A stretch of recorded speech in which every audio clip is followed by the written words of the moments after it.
حضرت نوح علیہ السلام کی قوم کو حضرت نوح علیہ السلام نے 1500 سال سمجھایا ہے. 15، کچھ لوگوں نے 950 سال لکھا ہے نا، اعلیٰ حضرت نے لکھا ہے 1500 سال عمر ہوئی حضرت نوح علیہ السلام کی. اللہ تعالیٰ بندے کو جلدی سزا نہیں دیتا، بلکہ قرآن مجید میں ایک جگہ رب کریم اس طرح بھی فرماتا ہے کہ جب بندے مجھے بھول جاتے ہیں تو میں ان کے لیے نعمتوں کے دروازے کھول دیتا ہوں. بندہ سمجھتا ہے کہ میں کچھ تو ہے نا کہ میرے اندر کہ میں جدھر جاتا ہوں خیر ہی خیر ہو جاتی ہے. وہ سمجھتا ہے کہ میری عقل ہے، حالانکہ اللہ اسے ڈھیل دیتا ہے. اللہ اسے ڈھیل دیتا ہے. گناہوں کی سزا کے 3 طریقے ہیں. ایک ہے متنبع کرنا، تنبیہ کرتا ہے اللہ، بندہ متنبع ہو جاتا ہے، یہ اللہ کا بہت بڑا احسان ہوتا ہے. ایک ہوتا ہے مہلت دینا، اور ایک تیسرا ہوتا ہے اللہ خفیہ تدبیر کرتا ہے. تھوڑا سا سمجھیے گا، انسان پر کوئی آزمائش آئی، فوراً اس کی چھٹی اس نے کہا کہ وہ فلان جگہ غلطی کی تھی تب ایسا ہوا ہے. ہوتا ہے نا کئی دفعہ آواز آتی ہے نا اندر سے، چلیں بول دیں کچھ نہیں ہوتا آپ کو. اللہ جانتا ہے یہاں کوئی کچھ نہیں کہے گا آپ کو، اور ہماری تو ویڈیو بھی نہیں گھومتی، یعنی خبر بھی نہیں ہو کہ کس نے ہاں کر دی کس نے نہ کر دی. آپ بغیر ٹینشن کے بات چیت کریں، آج کچھ نہیں ہوتا انشاءاللہ تعالی. آتی ہے اندر سے آواز. میں آپ سے اس لیے ان چیزوں کی تصدیق کراتا ہوں کہ باقیوں کو بھی آتی ہے کہ نہیں، اس لیے تصدیق. کبھی کوئی کسی جگہ انسان پریشان ہوتا ہے تو محسوس کرتا ہے کہ وہاں مجھ سے ہوتا ہے نا جی، جس کو یہ نصیب ہو جائے بڑا خوش نصیب آدمی ہے. حضرت مولا علی فرماتے ہیں اگر تجھے دنیا میں سزا مل گئی تو بچ گیا ہے، سمجھ پھر اللہ کرم کرے گا، آخرت میں سزا نہیں دے گا. اور یہ یاد رکھ لے، وما اصابکم من مصیبت فبما کسبت ایدیکم ویعفو عن کثیر. اللہ فرماتا ہے دنیا میں تجھے جو بھی تکلیف پہنچتی ہے وہ تیرے ہاتھوں کے کرتوتوں کی وجہ سے پہنچتی. ویعفو عن کثیر، فرمایا کثیر گناہ تو میں ویسے ہی معاف کر دیتا ہوں. یہ جو تیری زندگی میں دکھ ہے نا، یہ بھی میری قلیل سزائیں ہیں. یہ کثیر پر سزا، یہ قلیل ہے، قلیل یہ جو تمہاری زندگی میں تکلیفیں. انسان کو سزا ملتی. حضرت فضیل بن عیاض رحمۃ اللہ تعالی علیہ گھوڑے پہ بیٹھے تھے، گھوڑا شرارت کرنے لگ گیا، اچھلنے لگ گیا، کودنے لگ گیا. تو حضرت فضیل بن عیاض نیچے اترے، ایک کونے میں جا کے نماز کی نیت باندھ لی، 2 رکعت نماز پڑھی، پھر دیر تک استغفار پڑھتے رہے، روتے رہے، دعا کرتے رہے. واپس آئے، خادم عرض کرنے لگے حضور سمجھ نہیں آئی، گھوڑے نے تھوڑی سی شرارت کی، وہ بدکا ہے، آپ نے اس کو چھوڑا ہے اور چھوڑ کر کے آپ نماز میں لگ گئے. تو حضرت فضیل بن عیاض فرمانے لگے جب بندہ اللہ کی نافرمانی کرتا ہے نا تو جو چیزیں اس کی فرما بردار ہوتی ہیں وہ اس کی نافرمانی کرنے لگ جاتی. تو مجھے محسوس ہوا تھا کہ میں نے کہیں اللہ کی نافرمانی کی ہے، اس لیے ایسا ہوا ہے کہ میرے گھوڑے نے میری، تو میں توبہ کرنے لگا ہوں. اور اب دیکھتا ہوں بیٹھ کے بھلا کیا ہوتا ہے. میں نے سچی توبہ، حالانکہ مجھے یاد نہیں کہ میں کہاں بولا، پر کھری اور سچی توبہ کی. دوبارہ گھوڑے پہ بیٹھے تو گھوڑا بالکل صحیح ہو کے ساتھ چلنے لگ گیا. میرے بھائی جب یہ تنبیہ ہے اللہ کی طرف سے، یہ متنبع کیا جاتا ہے کہ تو بعد آ جا. بہت ساری جگہوں پہ انسان کو وقتی طور پر اگر سزا مل جائے، نبی پاک علیہ السلام کی خدمت میں ایک صحابی آئے، بات مضبوط کر دوں، واقعہ سنایا ہے نا تو کچھ لوگ سمجھتے ہیں کہ یہ واقعہ ہے، تو میں ایک حدیث پاک امام بہقی کی لکھی ہوئی عرض کرتا ہوں. نبی پاک علیہ السلام کے ایک صحابی آئے اور ان کا سر پھٹا ہوا تھا، خون بہ رہا تھا. سرکار نے فرمایا کیا ہوا؟ عرض کی حضور ایک عورت جا رہی تھی، میری نظر پڑی، ابھی نظر پڑی ہے کہ میرے آگے ستون آ گیا تو میرے سر پہ لگ گیا. نبی پاک صلی اللہ علیہ وسلم نے فرمایا تیرے لیے خوشخبری ہے، اگر دنیا میں تیری غلطی کی تجھے سزا ملی ہے تو پھر رب تجھے قیامت میں سزا نہیں دے گا. پھر اللہ قیامت میں سزا، بعض گناہ ایسے ہیں جن کی یہاں بھی سزا ملے گی اور وہاں بھی ملے، لیکن میرے بھائی پہلی بات یہ ہے کہ اللہ تعالیٰ اس غلطی کی یہی سزا دے لے اور دعا فرمائے اللہ تبارک و تعالیٰ یہاں بھی معافی عطا فرمائے وہاں بھی معافی عطا فرمائے، اللہ درگزر ہی فرمائے. لیکن میرے بھائی ایک تو یہ سزا، ایک سزا یہ ہوتی ہے کہ انسان جب گناہ کرنے لگتا ہے تو اللہ نعمتوں کے دروازے کھولتا ہے، مہلت دیتا ہے. 500 سال تک فرعون کو مہلت دی. کتنے؟ یہاں جو 5 سال حکومت کر لیتا ہے وہ کہتا ہے سب سے قابل میں ہی ہوں، مجھے مہلت جو ملی ہوئی ہے، 500 سال مہلت دی اللہ تعالیٰ نے. اور فرعون کی قوم پر پتہ عذاب کس طرح کے آئے تھے؟ ٹڈیاں مسلط کر دی اللہ نے. یہ گھومتی نہیں چھوٹی سی، ہم اپنی زبان میں اس کو کچھ لوگ مختلف ناموں سے یاد کرتے ہیں، کوئی مکڑی کہتا ہے، کوئی کچھ کہتا ہے. مسلط کر دی، جاتی نہیں. ان پر بنی اسرائیل کے ان مقابل جو فرعون کی قوم تھی ان پر الزام اس طرح کا عذاب آیا کہ مینڈک مسلط کر دی اللہ تعالیٰ. برتن کھولتے تھے اندر مینڈک نکلتا تھا، دنیا کی ہر دوائی استعمال کرتے تھے لیکن مینڈک نکل آتا تھا. تھوڑا سا سمجھا کریں چیزوں کو. ہمارے رنگ نہیں زیادہ گورے کہ ہم پر عذاب نہیں آتا. کوئی بہت زیادہ اللہ تعالیٰ معاف فرمائے دولت نہیں جمع کرا بیٹھے شاہی خزانے میں کہ ہم سے پوچھا نہیں جائے گا. یہ مہلت ہے، مہلت کو مہلت سمجھو. پھر جب پکڑ آتی ہے نا اللہ کریم کی، میں نے دیکھا ہے کروڑوں روپیہ، 6 اولادیں. ایک شخص کے بچے باہر سے آ رہے تھے، وہ بندہ بیمار تھا. مجھے کہنے لگا حضرت جی دعا کریں میں ان کے آنے سے پہلے مر جاؤں ورنہ آ کے مجھے مار دیں گے. دعا کریں. اتنی بے سکونی، کروڑوں روپیہ پڑا ہے تو یہ عذاب نہیں؟ کوئی ضروری ہے کہ پتھر ہی برسیں گے تو سمجھ آئے گی؟ یہ جو سگا بیٹا بوڑھے باپ کے قریب سے گزر جاتا ہے سلام نہیں لیتا تو اس کو عذاب نہیں سمجھتے؟ یہ جو امت کی بیٹیاں، امت کی بچیاں، ہماری بچیاں ایک سال کے اندر 75,000 ہزار بچی ایک ڈویژن سے بھاگ کے شادی کر رہی ہے اور ایک صوبے سے. تو اس کو آپ اللہ کا عذاب نہیں سمجھتے؟ یہ معمولی بات ہے. نہیں ہمارے رنگ ہو رہے ہیں، ہم بڑے سمارٹ ہیں. 1500 سال مہلت دی نوح علیہ السلام کی قوم کو. کتنے سال؟ بول کے بتائیے، بول کے دوبارہ بولیے. 1500 سال. کوئی آدمی اپنی سمارٹنس پہ خوش نہ ہو جائے کہ 20 سال ہو گئے میں تو نافرمانی بھی کر رہا ہوں، روٹی بھی پک رہی ہے، میں تو حرام بھی کھا رہا ہوں، پھر بھی سب ٹھیک ہے. 1500 سال مہلت دی. پھر حضرت نوح کہنے لگے اللہ میں نے تو بڑا سمجھایا نہیں باز آتے. تو رب کریم نے فرمایا کشتی بناؤ. اللہ کے پیغمبر کشتی بنانے لگے تو قوم مذاق اڑانے لگ گئی. اب کیا کرنے لگے ہو؟ اب کشتی بنانے لگے ہو، خیر تو ہے، قوم مذاق اڑا رہی ہے. حضرت نوح علیہ السلام کا آپ نے کشتی بنائی. پانی کہاں سے نکلا؟ نہ بارشیں ہوئی نہ سیلاب آئے. ایک تندور تھا اس کے اندر سے پانی نکلنا شروع ہو گیا. کبھی تندور سے بھی پانی نکلا ہے پر جب نکالنے والا چاہتا ہے تو وہاں سے بھی ایک تندور سے پانی نکلا. اتنا نکلا اتنا نکلا اتنا نکلا کہ قوم ساری ڈوب گئی. قرآن مجید کے صفحات شہادت دیں گے کہ حضرت نوح کی قوم کا بچہ بہ گیا. بچے صرف وہ تھے جو حضرت نوح کے ساتھ ہو گئے، تباہ ہو گئی. اللہ بے نیاز ہے، بے نیاز. 1500 سال مہلت ملے اور تو پھر بھی کہے رب بڑا کریم ہے معاف کر دے گا. 1500 سال تجھے گنجائش دے اور تو کہے کوئی نہیں بات معافی ملنی چاہیے ابھی بھی. میرے بھائی حضرت صالح علیہ السلام کی قوم، حضرت صالح نے تبلیغ شروع کی تو کہنے لگے پہلے معجزہ دکھاؤ. جی آج تو نہیں لوگ معجزے مانگتے.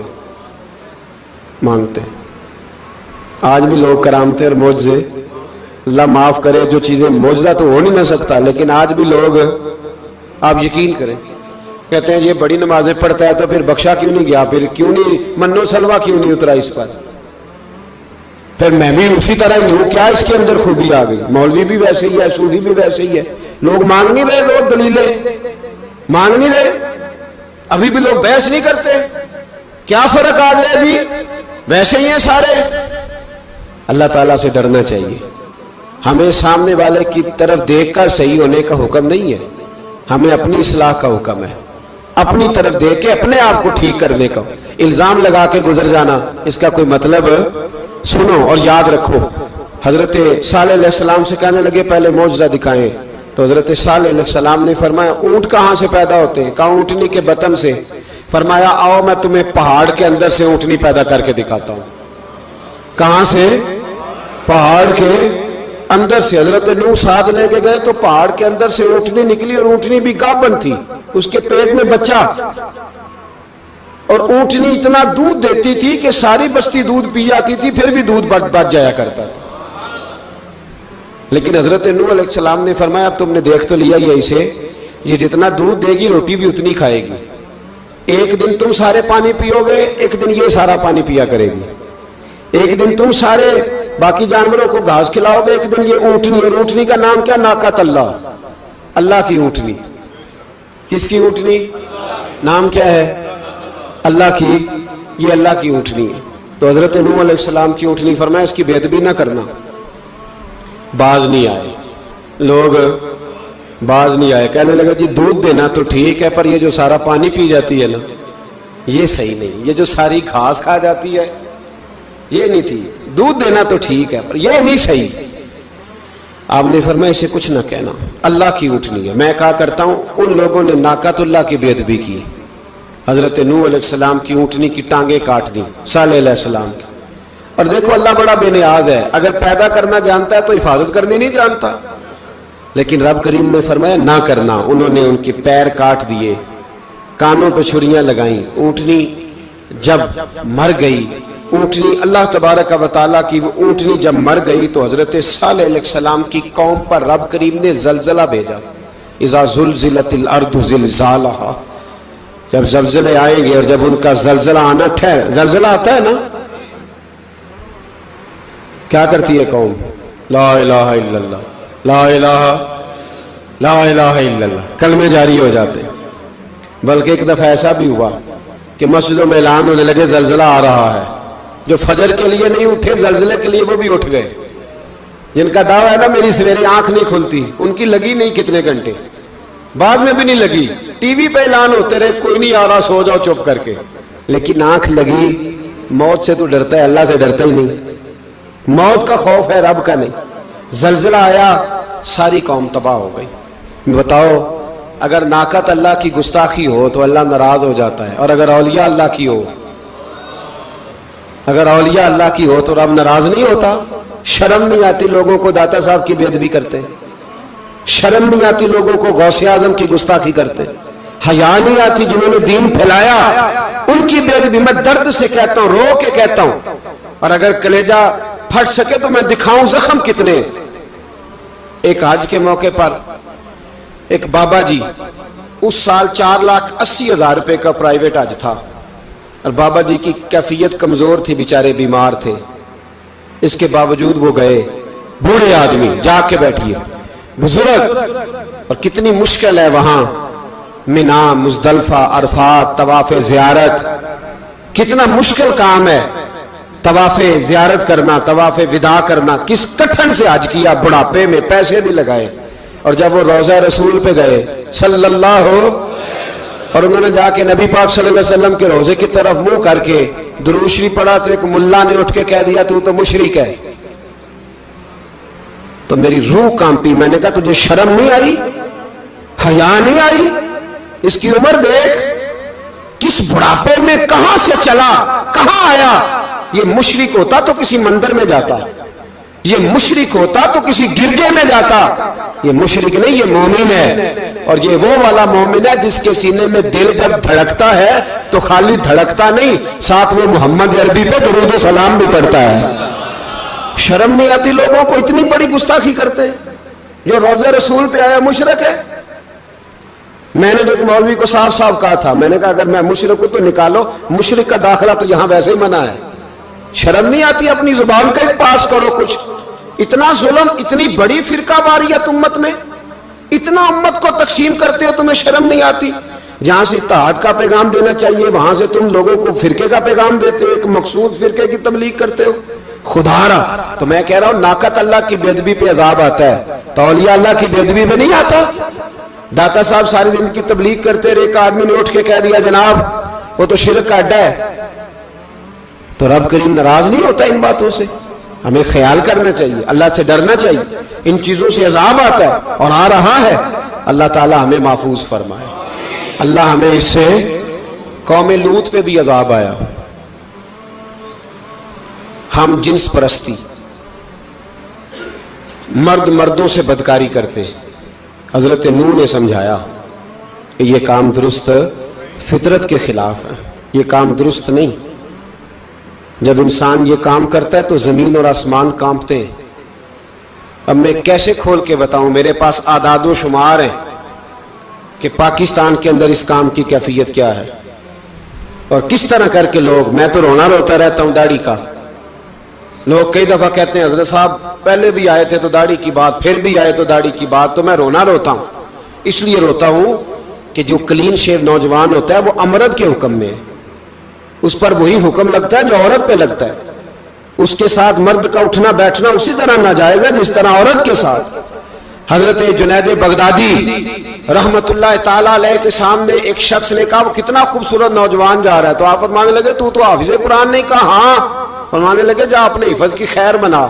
وہ شخص کہتا ہے میں نے اس بغیر داڑھی والے کلین شیو نوجوان کو بری نظر سے دیکھا، مجھے قرآن پاک ہی بھول گیا، سارا قرآن پاک بھول۔ اور کتنے سال میں دعائیں کرتا رہا، بیت اللہ کے طواف کرتا رہا، میں یاد بھی کرتا تو نہیں ہوتا۔ کیسے اب تو ہمارا نعت کہاں بیوٹی پارلر سے ہو کے آتا ہے، ہم کسی اور کو کیا پیغام دیں؟ وہ پیغام، وہ نظام، وہ طریقہ کار جس کا حکم تھا شریعت میں، قوم لوط پر عذاب آیا۔ صحیح بیٹھتے ہوں گے بچے جو موٹر سائیکلوں پہ بیٹھتے ہیں، میں نے گجرانوالہ کی سڑکوں پہ بچوں کو، نوجوانوں کو جو تماشے کرتے سر عام دیکھا ہے تو مجھے ڈر لگتا ہے، اور کوئی روکنے والا نہیں، شغل ہو رہا ہے، ہنس رہے ہیں، اور سامنے عورتیں بھی ہیں، سب ہو رہا ہے۔ کتنی تکلیف کی بات۔ حضرت نوح کی قوم یہ کام کرتی تھی، قرآن پاک نے بیان کیا ہے۔ حضرت نوح نے سمجھایا، فرمایا رب کریم نے تمہیں اپنی خواہش پوری کرنے کے لیے جائز طریقہ عطا فرمایا، عورتوں سے نکاح کرو، اور اس نکاح کی برکت سے جو اللہ تمہیں اولاد دے گا اس کو اللہ تبارک و تعالیٰ تمہارے لیے باعث بخشش بھی فرمائے گا۔ لیکن جب قوم نہ مانی تو جو قوم میں لوط کا عمل کرے اس کا علاج قرآن نے بیان فرمایا کہ آسمان سے پتھر برسیں گے، پھر پتھر برسے، اور جن کے بڑے بڑے اچھے دماغ تھے ان کے دماغ چکنا چور کر دیے گئے، تباہ کر دیے گئے، ان کے دماغ زمین پر بچھاڑ دیا گیا۔ اللہ مہلت دیتا ہے، لیکن اس کا مطلب یہ نہیں کہ انسان توبہ ہی نہ کرے۔ حضرت شعیب علیہ السلام کی قوم پر بھی عذاب آیا، اس لیے کہ بددیانتی کرتی تھی، ناپ تول میں کمی کرتی تھی۔ میں نے کہا تھا شب قدر کی رات کہ یہ کوئی تماشا ہے کہ شب رات آئی تو ساری رات روتے رہے، یا اللہ معاف کر دے، یا اللہ معاف کر دے، رو رو کے چیخے مار مار روئے۔ شب قدر آئی تو پھر چیخے ماری، ساری رات روئے۔ تو جس بندے کا پروگرام ہی نہیں سویرے بدلنے کا، دکان پہ بیٹھ کے پھر وہی ناپ تول میں کمی، پھر وہ اللہ تعالیٰ معاف کرے۔ میں ایک مضمون پڑھ رہا تھا تو وہ فوڈ کے اسپیشل لوگ تمہیں لکھا تھا مہربانی کرو ملاوٹ ہی اچھی چیز کی کر لو، مرچ میں کیری تو نہ ملاؤ اینٹوں کی، وہ تو بیمار کرتی ہے، وہ تو خون کی آنتوں کو روک دیتی ہے۔ وہ کہنے لگا، اور وہ کہتا میں تمہیں بتاتا ہوں کون کون سی چیز ملائی جا سکتی ہے، وہ ملا لو۔ خدا را اس قوم پہ رحم کرو، مہربانی۔ ایک دوست ہے ہمارے، میں وزیر آباد میں ان کے گھر بیٹھا تھا تو ایک میڈیکل، میرا کسی شخص پہ اعتراض کرنے کا میں مجموعی بات کرتا ہوں۔ میں ایسے ڈاکٹروں کو جانتا ہوں جو اللہ تعالیٰ فضل کرے سچ مچ کے نیک ہیں، اچھے لوگ۔ تو بچے کا میڈیکل سٹور ہے، تو والد بیمار ہو گیا، تو کہتا ہے ابا جی ڈاکٹر صاحب نے کہا آپ کو ڈرپ لگنی ہے، تو سگے باپ کو ڈرپ لگانے لگا، تو باپ کیا کہتا ہے پتر تیری مہربانی مینوں کوئی اصلی لائی، وہ نہ لائیں جڑی لوکاں نوں لانا ہے۔ اب وہ پیار سے سنا رہا ہے بات۔ میں نے اسے کہا کہ یہ تو ڈوب مرنے کا مقام ہے نا، ڈوب مرنے کا مقام، کہ جس ملک کے اندر دوائی بھی صحیح نہ بکے، اصلی نہ ملے دوائی بھی، اور پھر وہ قوم کہے کہ ہم نے تو پورے روزے رکھے، ہم نے تو بڑا صدقہ اور خیرات کیا، دوائی بھی اثر نہ ملے۔ جناب شعیب علیہ السلام کی قوم ناپ تول میں کمی کرتی تھی، تو اللہ تبارک و تعالیٰ نے ان پر بتا عذاب کس طرح کا بھیجا، شدید گرمی ہوئی۔ اللہ ہمیں محفوظ فرمائے، سارے آمین کہہ دیا۔ دیکھیں کتنا اچھا موسم کر دیا رب کریم، اللہ ہمیں محفوظ فرمائے، اللہ رحمت فرمائے۔ شدید گرمی کی لہر آئی، باہر اتنی گرمی ہوئی کہ لوگ اپنے گھروں میں گھس گئے، جس طرح سورج کی شعاعیں گھروں کے اندر داخل ہو جاتی ہے، اس طرح گرمی کی لہر اندر داخل ہوئی۔ اور جس طرح کسی کو آگ لگ جائے تو وہ آدمی اچھلتا کودتا ہے نا، اس طرح یہ لوگ اچھلنے لگے اور اچھل کود کے مر گئے. جرم کیا تھا؟ ناپ تول میں کمی کرتے. حضرت داؤد کی قوم بھی تباہ ہوئی. جرم کیا تھا؟ ہفتے والے دن مچھلیاں نہیں پکڑنی تو یہ پکڑتے تھے. حکم ہے نا مسلمان کو نماز کے ٹائم کوئی اور کام نہیں کرنا, نماز پڑھنی ہے. میرا خیال ہے مسلمان تو فٹافٹ آ جاتے ہیں, سارے ہی پہنچ جاتے ہیں نا مسجدوں میں. ہلکا ہلکا بول رہے ہیں آپ, کیوں نہیں پہنچتے؟ اگر حضرت سیدنا, اور پتہ انہیں سزا کیا ملی؟ اللہ نے فرمایا اس ٹائم عبادت کرنا ہے, کام نہیں کرنا, وقت نہیں ہے کام کا. انہوں نے مچھلیاں پکڑی, 12,000 لوگ تھے. پتہ ہے مالک نے سزا کیا دی؟ بندر بنا دیا اللہ کریم. قرآن مجید کا پہلا سپارہ پڑھے, فَجَعَلْنَاهَا نَكَالًا لِمَا بَيْنَ يَدَيْهَا وَمَا خَلْفَهَا. اللہ فرماتے ہیں پچھلوں کے لیے بھی عبرت بنا دیا, بعد والوں کے لیے بھی عبرت, نشان عبرت بنا دیا. بندر بن گئے. اور جو ان کے دوست جو بچ گئے تھے ان کے پیر چومتے تھے, روتے تھے. 3 دن بندر بن کے زندہ رہے. اے دنیا مٹی دے پانڈے کئی بندے نے کئی ٹہندے نے کئی نال سلوک دے رہن ایتھے کئی ایک دوجے نال کھیندے نے تے ساجد ہو جنوں مرض شک دی